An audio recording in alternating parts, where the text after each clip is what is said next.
Title: My parents tried to steal my inheritance to fund their golden child's college. Now they're begging me not to press charges after they did this. Hey everyone! Before we jump into today's video, I need your help. We've noticed the channel is losing some traction, and subscribing is one of the best ways you can support us.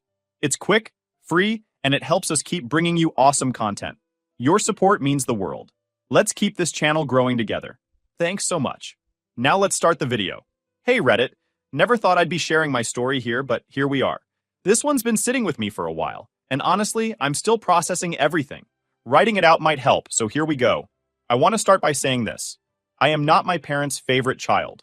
As much as it might sound dramatic or even petty, it's the only way to explain how things have always been in my family. Growing up, I always knew my family wasn't like everyone else's. People talk about unconditional love from parents, but honestly, I don't think that was ever in the cards for me. I'm the youngest of 3 siblings. My sister Lisa is 23, my brother Tom is 21, and I just turned 20 last summer. From as far back as I can remember, my parents treated us differently, and not in subtle ways either. Lisa and Tom were the golden kids. Lisa always got straight A's and was the perfect daughter in my parents' eyes. Tom, on the other hand, was the rebel, but still managed to be their favorite. I was just there. I wasn't bad at school, but I wasn't a genius like Lisa. I wasn't causing chaos like Tom, so I guess I just faded into the background. It was clear I wasn't a priority. Birthdays are a perfect example. Lisa and Tom would get big celebrations. Cakes, gifts, balloons, you name it. When it came to me, though, it was usually just a quick, "Oh, happy birthday," while everyone else got on with their day.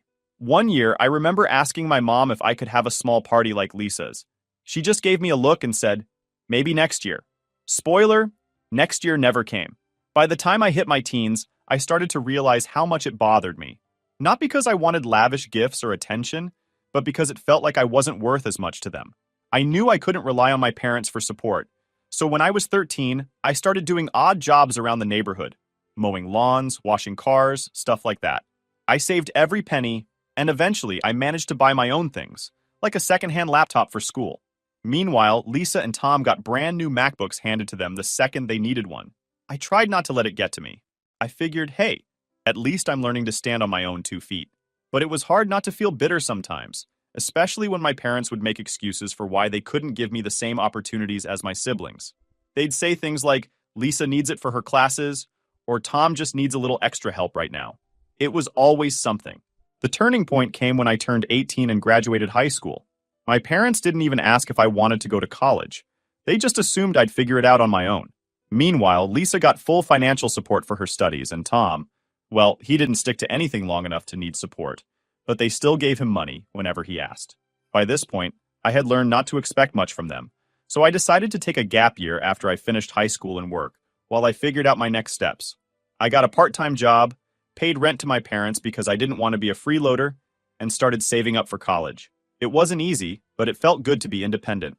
Then, later that year, everything changed.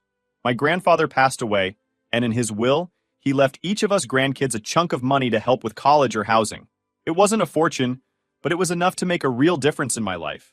I finally felt like I had a shot at something better, until my parents decided to throw a wrench into my plans. The money he left us felt like a small victory for me. For once, I had a safety net. I could afford college without working ridiculous hours or taking out massive loans. It felt like my ticket out of this constant feeling of being overlooked and undervalued. Lisa's share went straight to her tuition. No questions, no drama, just smooth sailing as always. Tom, on the other hand, became the walking definition of a money pit. He started college around the same time, but couldn't stick to a single major for more than a semester. First, it was engineering because he wanted to build cool stuff. Then it was business because that's where the real money's at. After that, it was art because apparently he wanted to find his passion. Each switch cost a fortune, and he burned through his inheritance faster than anyone could have predicted. By the time my parents realized the money was almost gone, Tom was already talking about changing majors again. I remember overhearing my dad say, "Well, at least he's trying," while I was in the kitchen making dinner. I nearly laughed out loud. If that's what trying looks like, then I don't even want to know what failing would be. At first, I thought, not my problem. Both my siblings had already moved out. Lisa had graduated and landed a job in another state, and Tom was supposed to be living in a dorm, though I later found out he'd moved back home after burning through his money. I was the only one left in the house, still paying rent to my parents to avoid being labeled a freeloader. It felt unfair, especially since I was doing everything on my own, while my parents bent over backward for everyone else. Then my parents started dropping hints. It started small, comments about how families should support each other and how Tom just needs a little help to get back on track. I didn't think much of it, until one night, my mom sat me down in the living room. She had this overly sweet tone, the kind she uses when she's about to ask for something big. "We've been thinking," she began. "Tom has had a few setbacks, and he's really struggling to finish school. You're doing so well, and you're so responsible. Would you consider helping him out?" I stared at her, trying to process what she was asking. "Help him out how?" I asked, even though I already knew where this was going. "Well," she said, fidgeting with her hands, "your grandfather left you that money, but maybe you could give it to Tom for now? He'll pay you back once he graduates and gets a good job." I couldn't believe what I was hearing. "You want me to give him my inheritance? The money that's supposed to help me pay for college?" She nodded like it was the most reasonable thing in the world. "Think of it as an investment in the family. Tom's your brother, and he needs help. He'll return the favor when he's able." I didn't even know what to say at first.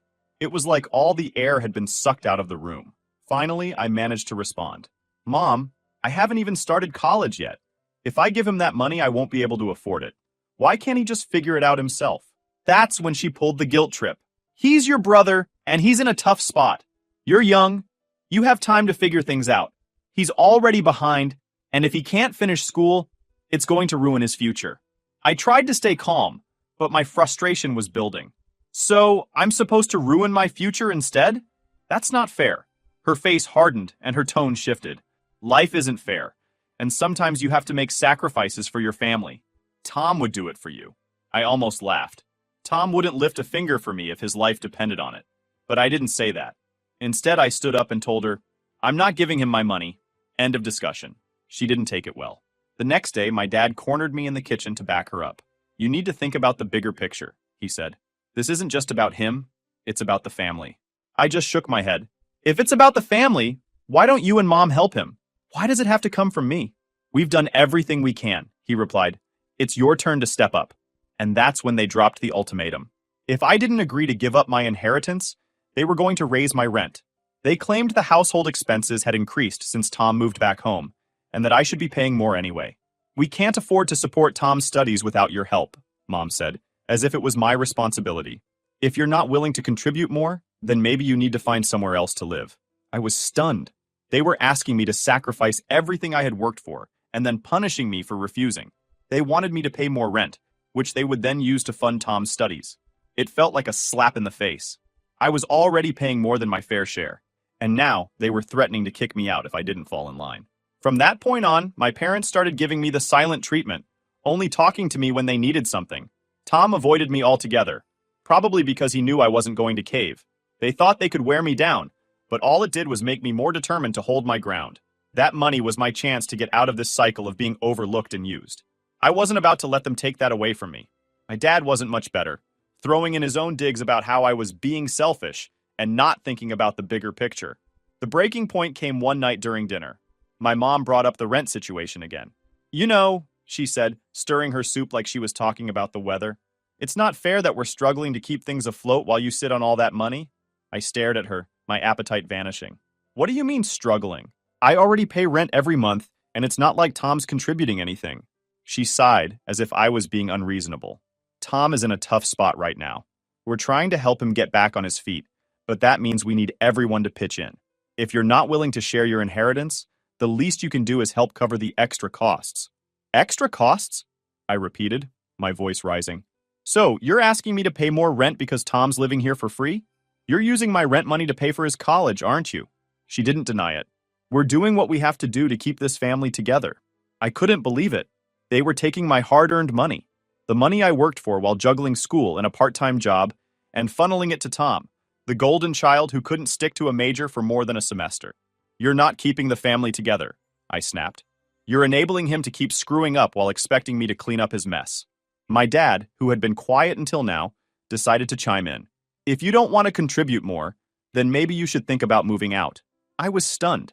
I looked at him, then at my mom, hoping one of them would realize how ridiculous this all sounded. But they didn't. They just stared back at me, like they had already made up their minds. Are you serious? I asked. You're really going to kick me out because I won't pay for Tom's mistakes? My dad shrugged. You're an adult now. If you don't like the way things are, no one's forcing you to stay. That was it. Tom would always be the priority, no matter how much it cost me, or them. I didn't say another word. I got up from the table, walked to my room, and shut the door. That night, I made a decision. I wasn't going to let them bully me into giving up my inheritance or paying more rent. If they wanted me out, fine. I'd leave. But not before making sure I had a plan. I need to figure out how to handle this well. Now I'm asking you, Reddit. Should I consult a lawyer about protecting my inheritance? If they're willing to kick me out over this, what's to stop them from trying to manipulate their way into accessing my funds? Update 1. After that dinner, I spent the next few days in a haze trying to figure out what to do. Every time I thought I'd found a solution, reality would hit me like a brick wall. Moving out wasn't an option, at least not yet. I didn't have enough saved to cover rent, bills, and tuition. But staying in the house felt impossible. My parents' constant guilt-tripping and Tom's freeloading were wearing me down to the point where I could barely focus on work or planning my future. The idea of consulting a lawyer crossed my mind more than once. I needed to protect my inheritance. If not from outright theft, then at least from being manipulated into giving it up. But lawyers are expensive. I barely had enough money to keep my savings intact and pay rent. The thought of shelling out hundreds, maybe thousands, for legal advice felt completely out of reach. I tried looking up resources online, but everything I read just confused me more. Terms like probate, trustee, and beneficiary rights might as well have been written in another language. The more I researched, the more hopeless it all felt. I wasn't sure how to even start contacting a lawyer, much less how to pay for one. That's when I thought of my best friend, Jake. We've been close since we were kids, practically brothers. Whenever things got bad at home growing up, I'd bike over to Jake's house, no matter the time of day, and he and his parents would take me in without question. His family practically became a second home for me. Even now, Jake's the one person I know I can rely on, no matter what. I vented to Jake about everything that had been happening. He listened without interrupting, which is rare because Jake always has something to say. When I finally finished rambling about the mess with my parents and how I didn't know what to do about my inheritance, he leaned back and gave me this look. "Why didn't you tell me sooner?" he said, like it was the most obvious thing in the world. "What do you mean?" I asked. "You know, my brother's a lawyer," he said, like that answered everything. "You should talk to him." It took me a second to process what he was saying. I knew Jake's older brother, Ben, was some kind of lawyer, but I never put two and two together. "I don't know, man," I said. "Lawyers are expensive. I can't afford that right now." Jake rolled his eyes. "First of all, Ben's not going to charge you for some basic advice. He's my brother, and you're practically family. Second, he specializes in stuff like this: wills, estates, inheritance stuff. He'll know what to do." That night, for the first time in weeks, I felt I would finally do things how I wanted. Maybe I didn't have to face this alone. Maybe there was a way to protect what was mine, without ruining myself financially in the process. Now I just have to wait for Jake to get back to me. Do you think talking to a lawyer is the right move, Reddit? Is there anything I should prepare before meeting with him? A few days later, Jake called me with good news. His brother Ben was happy to help and had time to meet me that weekend. I knew this was my best shot at understanding my situation and figuring out how to handle my parents. When I arrived at Ben's office, he greeted me warmly, instantly putting me at ease. After some small talk, I explained everything: my grandfather's inheritance, the pressure from my parents to give it to Tom, the threats to raise my rent, and my concerns about them somehow accessing the money. Ben listened intently, taking notes as I spoke. When I finished, he leaned back in his chair and let out a low whistle. "You've got quite a situation on your hands," he said. "But the good news is, based on what you've told me, your parents can't touch the inheritance." "What do you mean?" I asked, leaning forward. He explained that most inheritances like mine are placed in a trust, and unless my grandfather explicitly granted access to someone else, it's entirely mine. The trustee is legally bound to follow the instructions in the will, he said. Unless you've signed something giving someone else access, or they forged something, which is a whole different issue, the money is untouchable by anyone but you, Ben said. But that doesn't mean they can't make your life difficult in other ways. That's why I'd recommend you start documenting everything. Keep a record of every conversation, every threat, every attempt to pressure you. Write down dates, times, and exactly what was said. If this ever escalates, like them trying to access the trust illegally, you'll need that evidence. It's also good to have a clear timeline if you decide to take legal action down the road. The idea of documenting everything made perfect sense. As I left Ben's office, I didn't feel lighter. I felt stronger. For the first time in weeks, I wasn't just reacting to my parents' manipulation. I had a strategy, and I was ready to fight for what was mine. The inheritance wasn't just money to me, it was my future, my independence, and I wasn't going to let anyone take that away. That night, I grabbed a notebook and sat at my desk with a clear purpose. I started jotting down everything I could remember from the past few weeks. I'm officially done bending over backward for people who don't see my worth. This time, I'll be ready to meet them head on. But things escalated quickly. A few days later, I overheard my parents whispering in the kitchen. They were discussing how to convince me to help Tom. Something about combining the rent increase with a promise to revisit the inheritance later. It was clear they thought I was naive enough to fall for it. They didn't know I was already planning my next move. That evening, I started quietly packing my things. I didn't rush. I wanted to be methodical, careful not to raise suspicion. I tucked my packed boxes into my closet and started looking for a place to stay. Jake had already offered to help me out if I needed it, but I wanted to try finding my own space first. Within a week, I found a small apartment a few towns over that fit my budget. It wasn't much, but it was mine. I paid the deposit, signed the lease, and set a date to move in, all without breathing a word to my parents. The night before the move, my dad called a family meeting in the living room. I knew it wasn't going to be a discussion. It was going to be another ambush. Still, I played along, sitting on the couch while my parents and Tom positioned themselves like a united front. It was almost comical how obvious they were about it. "We've been thinking," my dad began, his voice carrying that faux authoritative tone he always used when trying to guilt-trip me. "This situation isn't working for anyone. We're a family, and families solve problems together. It's time for you to make a decision." I crossed my arms, keeping my expression neutral. "I already have. I'm not giving up my inheritance, and I'm not paying more rent." My mom sighed dramatically, like she'd just been told I didn't love her anymore. "You're being so stubborn. This isn't about money, it's about helping your brother, helping his kids. Do you even understand the kind of pressure we're under?" I was not paying any of their shit, so I reviled. "I'm moving out," I said plainly, leaning back in my chair. "I've already found a place, and I'll be gone by tomorrow." My mom's face went pale, and my dad's jaw tightened. "You're moving out?" My mom finally managed to ask, her voice trembling. "Where are you going to go? How can you afford this?" "I've already sorted it out," I replied, keeping my tone calm. "I have a lease signed and a plan in place." "But why would you leave?" she continued, her voice rising in pitch. "You don't need to go anywhere. You have everything you need here. This is your home." "No," I said firmly, meeting her gaze. "This stopped feeling like home a long time ago." Without waiting for a response, I walked to my room and closed the door. I could hear muffled voices behind me as they tried to process what had just happened, but I didn't care. This was my life, and I wasn't going to let anyone dictate how I lived it anymore. The next morning, I left before anyone was awake. As I drove away, I didn't feel regret or sadness. I felt free. Stick around for the next update. Things are far from over, and the real drama is just about to unfold. Update 2: It had been a couple of weeks since I moved out, and while I wasn't in college yet, I was finally able to think clearly and make plans for my future. I was saving every penny I could, preparing to enroll in the upcoming semester. A few weeks after I moved out, I thought things had finally settled. Sure, my parents still sent me guilt-tripping texts, but I ignored them. For once, I felt like I was in control of my life. But then, Tom's college situation came crashing down, dragging everyone back into chaos. It started with a call from Lisa, of all people. She rarely got involved in family drama, but her voice was tense when she called me one evening. "Have you heard about Tom?" she asked. "No," I said cautiously. "What now?" "He's been kicked out of college," she said flatly. "Apparently, he didn't meet the academic requirements again." I couldn't say I was surprised. Tom had been changing majors and coasting on half-hearted effort for years. "What are Mom and Dad doing about it?" I asked, already bracing for the answer. "They're scrambling," Lisa replied. "He's burned through his inheritance, so they're trying to figure out how to get him back in. I think they're planning to take out a loan to cover tuition." I sighed, shaking my head. "Of course they are. Why hold him accountable when they can just throw more money at the problem?" Lisa hesitated. "That's not all. They've been talking about you.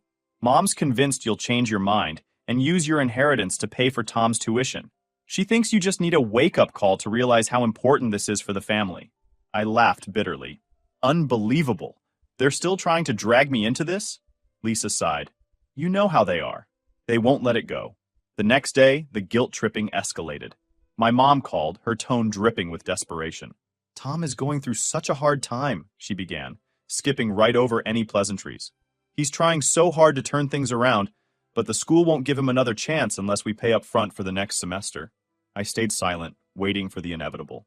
We were thinking, she continued, that you could help, just this once.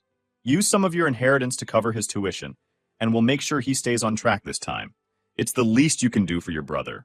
No, I said firmly, cutting her off. That money is for my future, not to bail Tom out of his mistakes. Her tone shifted instantly, becoming colder. How can you be so selfish? He's your brother.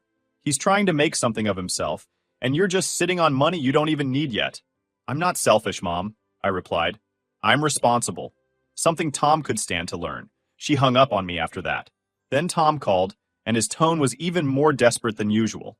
Look, I know I've screwed up, he started, but this is my last chance.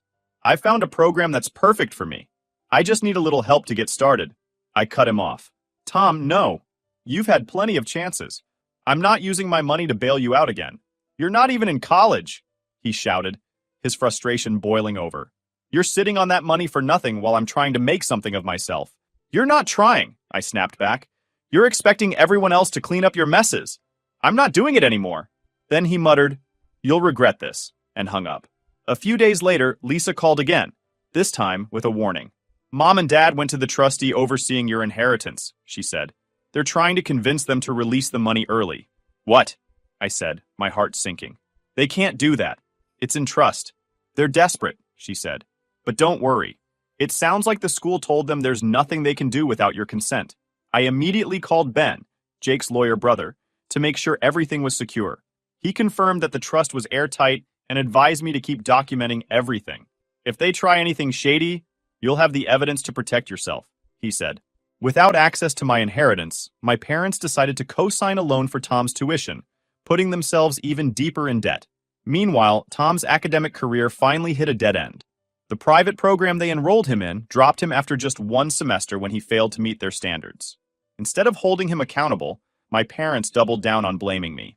They called, texted, and even sent letters, all variations of the same message. I'd abandoned the family. I ignored all of it. I wasn't going to let their poor decisions derail my life anymore. Months later, I finally enrolled in college, using my inheritance to cover tuition and living expenses. It felt like a fresh start, a chance to focus on my future without the weight of my family's expectations holding me back. As for Tom, he's still living with my parents, working a string of dead-end jobs and complaining about how life isn't fair. My parents continue to enable him, but their finances are stretched thin. They've made their choices, just like I've made mine. The next day, I called Ben, Jake's lawyer brother, and explained the situation. He immediately pulled up the trust documentation and contacted the trustee. A few hours later, he called me back, sounding serious. They tried to forge your signature, he said bluntly. The trustee flagged it right away. They submitted a request to access the funds, claiming it was on your behalf, but the paperwork didn't match up. The trustee reported it as fraudulent. I was stunned. Even though I knew my parents were desperate, I hadn't expected them to stoop this low. What happens now? The trustee filed a formal complaint, Ben said, and I've forwarded the details to the proper authorities. If you want, you can let this play out legally, or we can try to settle it quietly. For a moment, I felt nothing but clarity. This wasn't a decision to be weighed. It was a line they had crossed, and there was no going back. No, I said firmly. They've made their choices. Let it play out. The situation escalated quickly. My parents were served with legal documents accusing them of attempting to commit fraud by forging my signature. They were forced to hire a lawyer, and the fines alone were substantial. I found out through Lisa that they dipped into their savings to pay the legal fees and were scrambling to cover the costs. Tom, of course, was furious. He called me one evening, ranting about how I'd betrayed the family. You didn't have to take it this far, he yelled. It's not like they were stealing it. They were just trying to help me. Trying to help you by committing fraud? I shot back. Do you even hear yourself, Tom? This is exactly why I had to leave. You and Mom and Dad think you're entitled to whatever you want no matter the cost. They're your parents, he shouted. They've done so much for you, and this is how you repay them? I didn't bother arguing. I'm done with this conversation, Tom. The fallout was brutal, for them at least. The court ultimately imposed a hefty fine on my parents and issued a formal warning that any further attempts to access the trust would lead to harsher penalties. They narrowly avoided criminal charges, but the financial hit was significant. Now my parents are left picking up the pieces. Their finances are in shambles, and Tom's college dreams are officially over. He's stuck in a dead-end job, still living at home, and still blaming everyone but himself. As for me, I've finally enrolled in college, using my inheritance exactly as my grandfather intended. It feels like a fresh start, a chance to focus on my future without the weight of my family's expectations holding me back. I always keep reminding myself that I didn't choose this path. They did. By trying to manipulate and control me, they forced me to take a stand. And for the first time in my life, I'm proud of myself for doing just that. To everyone who's taken the time to read my story, thank you. If you're facing a similar struggle, remember this. It's not selfish to put yourself first. You deserve to be valued. And if the people around you can't respect your boundaries, it's okay to walk away and prioritize your own well-being. Sometimes, protecting your peace means choosing yourself.